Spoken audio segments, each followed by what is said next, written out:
আজকে এই যে বিশ্বকাপ চলতেছে, আমি দেখলাম ব্রাজিল হারলো বা বিভিন্ন দল হারলো। আমার ভাইয়েরা ব্রাজিলের জন্য যেভাবে খাদলো, আল্লাহর নবী মুহাম্মদুর রাসূলুল্লাহ সাল্লাল্লাহু আলাইহি ওয়াসাল্লামের অপমানে মুসলমানরা এভাবে খাদে না। গতকালকে দেখলাম ব্রাজিল হারার পরে বাবা সন্তানকে হত্যা করে ফেলেছে। ঢাকার একটি নিউজের মধ্যে দেখলাম সন্তানকে হত্যা করে ফেলেছে, কারণ সন্তান ছিল আর্জেন্টিনা, বাবা ছিল ব্রাজিল। আমাদের বড় সাহেব কিবলা, আমাদের মাতার তাজ, আমাদের মুর্শিদ আমরা সম্মান করি, কিন্তু ওনাকে যারা চিনে না, ওনার শান সম্পর্কে যারা জানে না, তারা সম্মান দিতেও জানে না।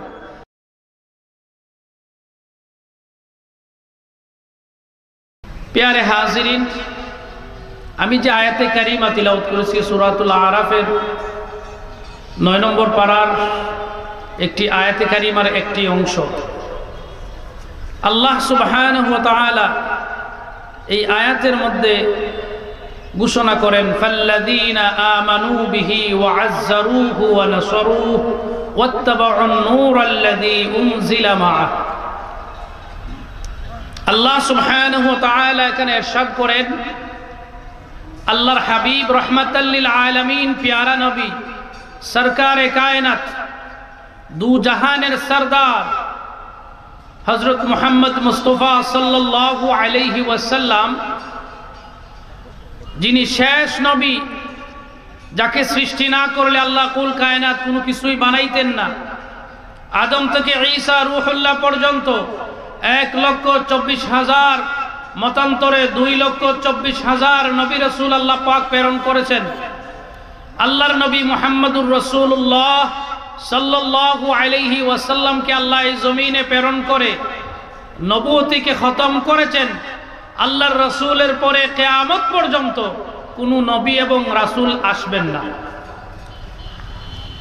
এজন্য আল্লাহ সুবহানাহু ওয়া তাআলা এই আয়াতে কারীমার মধ্যে আল্লাহ সুবহানাহু ওয়া তাআলা ঘোষণা করে দেন, যারা আমার নবী মুহাম্মদুর রাসূলুল্লাহ সাল্লাল্লাহু আলাইহি ওয়াসাল্লামকে পাবেন, আল্লাহর রাসূল সাল্লাল্লাহু আলাইহি ওয়াসাল্লামের উপর ঈমান আনতে হবে। সুবহানাল্লাহ পড়েন। ছাত্র ভাইরা আমার দিকে মনোযোগ। আল্লাহর রাসূলের উপর কি আনতে হবে? ঈমান আনতে হবে।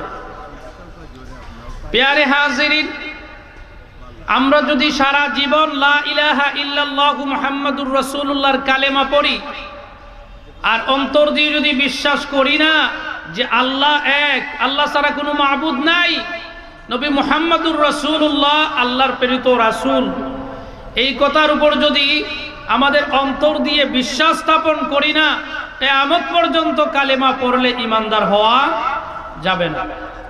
এজন্য নবী মুহাম্মদুর রাসূলুল্লাহর উপর ঈমান আনা আবশ্যকীয়। নবীর উপর ঈমান না আনলে সারা জীবন যদি লা ইলাহা ইল্লাল্লাহর জিকির কেউ করে, সে ঈমানদার হতে পারবে না। প্যারে হাজিরিন, এজন্য আল্লাহ বলেন, ফাল্লাযীনা আমানু বিহি ওয়া আযযারুহু ওয়া নাসারুহু। আল্লাহ সুবহানাহু ওয়া তাআলা বলেন, নবীর উপর ঈমান আনতে হবে, অর্থাৎ নবী মুহাম্মদুর রাসূলুল্লাহ সাল্লাল্লাহু আলাইহি ওয়াসাল্লামের উপর এমন ভাবে দৃঢ়ভাবে ঈমান আনতে হবে যে আমার নবী মুহাম্মদ মুস্তাফা সাল্লাল্লাহু আলাইহি ওয়াসাল্লাম আমার কাছে আমার প্রাণের চাইতেও বেশি প্রিয়। ঠিক কি না? প্যারে হাজিরিন, এজন্য নবীজি বলেন হাদিসের মধ্যে, লা ইউমিনু আহাদুকুম হাত্তা আকুনা আহাব্বা ইলাইহি মিন ওয়ালিদিহি ওয়া ওয়ালাদিহি ওয়ান নাসি আজমাইন। নবীজি বলেন, তোমরা ততক্ষণ পর্যন্ত ঈমানদার হতে পারবে না যতক্ষণ না তোমাদের সন্তান সন্তানাদি, তোমাদের মাতা পিতা, তোমাদের পরিবার পরিজন, তোমাদের সম্পদ, এমনকি সবচেয়ে প্রিয় যে জিনিস তোমাদের প্রাণের চাইতে আমি নবীকে যতক্ষণ না বেশি মহব্বত করবে, ততক্ষণ পর্যন্ত তোমরা ঈমানদার হতে পারবে না। এটা হলো ঈমানের সংজ্ঞা। আমাদের প্রাণের চাইতে আমাদের নবীকে বেশি ভালোবাসতে হবে, আমার নবীকে বেশি মহব্বত করা লাগবে। এটা হচ্ছে ঈমান। আজকে এই যে বিশ্বকাপ চলতেছে, আমি দেখলাম ব্রাজিল হারলো বা বিভিন্ন দল হারলো, আমার ভাইয়েরা ব্রাজিলের জন্য যেভাবে খাদলো, আল্লাহর নবী মুহাম্মদুর রাসূলুল্লাহ সাল্লাল্লাহু আলাইহি ওয়াসাল্লামের অপমানে মুসলমানরা এভাবে খাদে না, ঠিক কি না? প্যারে হাজিরিন, দুনিয়ার মানুষরা মেসি, রোনালদো কিংবা নেইমারকে যেভাবে ভালোবাসে, বর্তমান যুব সমাজের ভাইয়েরা আমার আপনার নবী মুহাম্মদুর রাসূলুল্লাহ সাল্লাল্লাহু আলাইহি ওয়াসাল্লামকে ঠিক এইভাবে ভালোবাসে না, মহব্বত করে না। কারণ কি? কারণ হলো কাউকে মহব্বত করতে হলে, কাউকে রেসপেক্ট করতে হলে, সম্মান দিতে হলে, ইজ্জত করতে হলে তার শান সম্পর্কে জানতে হয়, ঠিক কি না? আগে জানা লাগে যে মানুষটার ওজন কতটুকু, তাকে কতটুকু সম্মান করতে হবে, এটা জানলে তারপরে সম্মান দিতে হয়। ধরুন এক্সাম্পল স্বরূপ আমাদের হুজুর এখানে আসেন, আমাদের উস্তাদ, উনি আমাদের সামনে আসলে আমরা সম্মান করি, ইজ্জত করি। যেই জায়গায় হুজুরকে চিনে না, আমাদের মতো ওরা সম্মান করবে না, এটাই নিয়ম। আমাদের বড় সাহেব কিবলা, আমাদের মাতার তাজ, আমাদের মুর্শিদ, আমরা সম্মান করি। কিন্তু ওনাকে যারা চিনে না, ওনার শান সম্পর্কে যারা জানে না, তারা সম্মান দিতেও জানে না।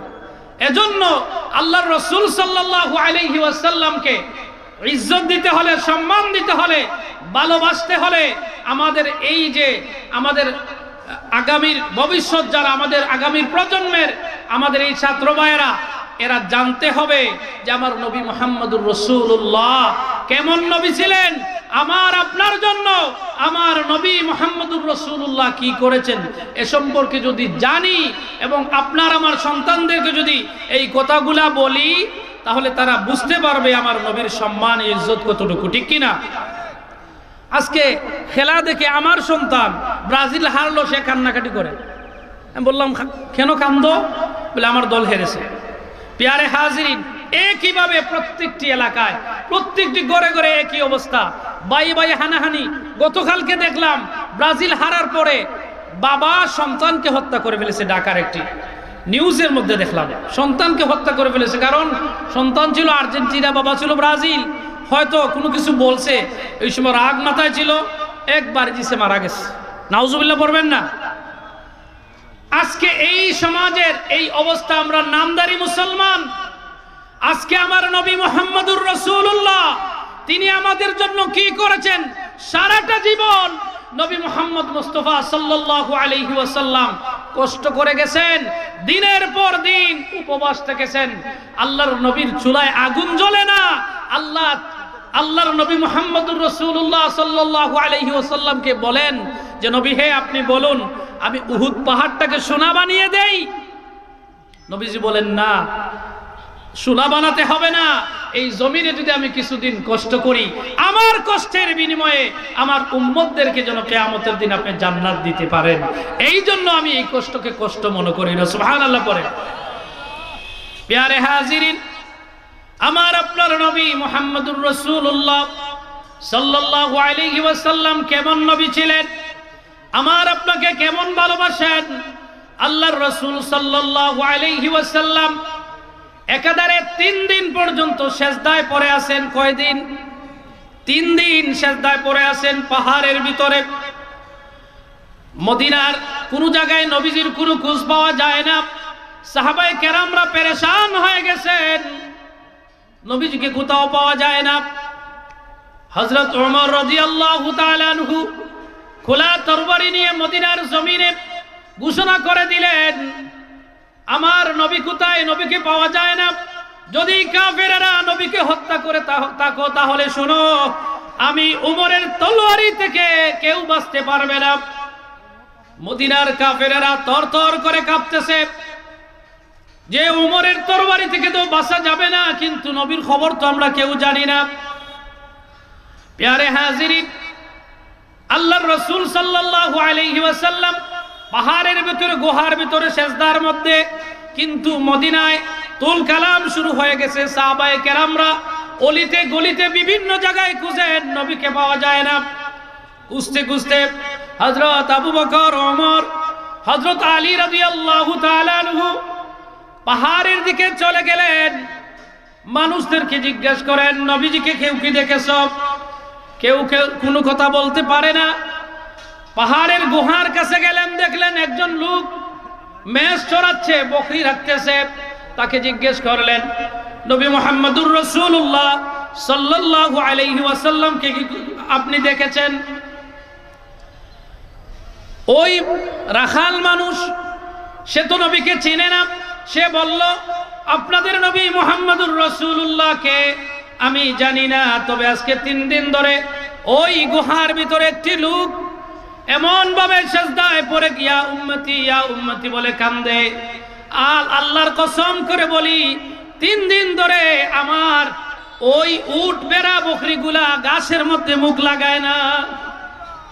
প্যারে হাজরিন, মদিনার বেড়া বকরি উটগুলা নবীজিকে চিনে, কিন্তু নবীর উম্মত হয়ে আমরা চিনলাম না, ঠিক কিনা বলেন?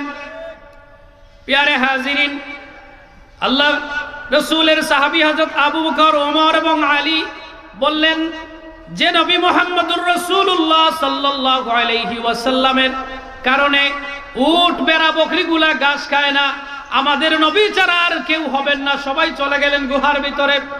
গিয়ে দেখলেন নবীজি সেজদার মধ্যে ইয়া রব্বি হাবলি উম্মতি, ইয়া রব্বি হাবলি উম্মতি বলে আল্লাহর রাসূল কাঁদেন। প্যারে হাজিরিন, হযরত আবু বকর ডাক দেন ইয়া রাসূলুল্লাহ, ইয়া হাবিবাল্লাহ, আর কাঁদতে হবে না, আমি আবু বকর এসে গেছি, আপনার ওমর আলী এসে গেছেন। ইয়া রাসূলুল্লাহ, ইয়া হাবিবাল্লাহ, কিসের জন্য কাঁদেন? মাথা উঠান। নবীজি মাথা উঠান না। হযরত আবু বকর বলেন ইয়া রাসূলুল্লাহ, ইয়া হাবিবাল্লাহ, আমি আবু বকরের সমস্ত জীবনের যত নেক আছে আপনার উম্মতের নামে কুরবানি করলাম, তারপরেও মাথা উঠান। নবীজি মাথা উঠান। প্যারে হাজিরিন, অনেক চেষ্টার পরে নবী তো মাথা উঠান না। নবী একটি কথাই বলেন ইয়া রব্বি হাবলি উম্মতি, ইয়া রব্বি হাবলি উম্মতি। নবীজি কাঁদেন। প্যারে হাজিরিন, নবী আমাদের জন্য, নবীজি আমাদেরকে এমন ভালোবাসেন, এমন মহব্বত করেন, সারাটা জীবন কষ্ট করলেন, তারপরে উম্মতকে নবী বলেন না। হযরত আবু বকর বলেন রে ওমর, আলী, আমার মনে হয় ফাতেমা ছাড়া নবীকে আর কেউ তুলতে পারবে না। সবাই চলে আসলেন। মা ফাতেমাকে নিয়ে আবার যখন চলে গেলেন, মা ফাতেমা রাদিয়াল্লাহু তাআলা আনহা আল্লাহর রাসূল সাল্লাল্লাহু আলাইহি ওয়াসাল্লামকে গিয়ে বললেন আব্বাজান, 3 দিন ধরে মদিনায় আপনার কোনো খবর নাই। আপনার কলিজার টুকরা ইমাম হাসান এবং হুসাইন 3 দিন ধরে কান্নাকাটি করে, কোনো কিছু খায় না। 3 দিন ধরে আমার ঘরের চুলার মধ্যে আগুন জ্বলে না, আপনার কোনো খবর নাই। ইয়া রাসূলুল্লাহ, ইয়া হাবিবাল্লাহ, মাথা উঠান আর মদিনায় চলে আসেন। আল্লাহর রাসূল মাথা উঠান না।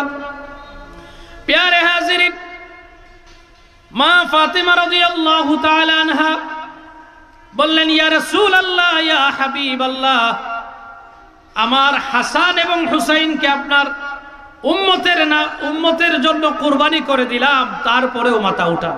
সুবহানাল্লাহ পড়ে। আল্লাহর রাসূল সাল্লাল্লাহু আলাইহি ওয়াসাল্লাম এই কথা শুনে মাথা তুললেন।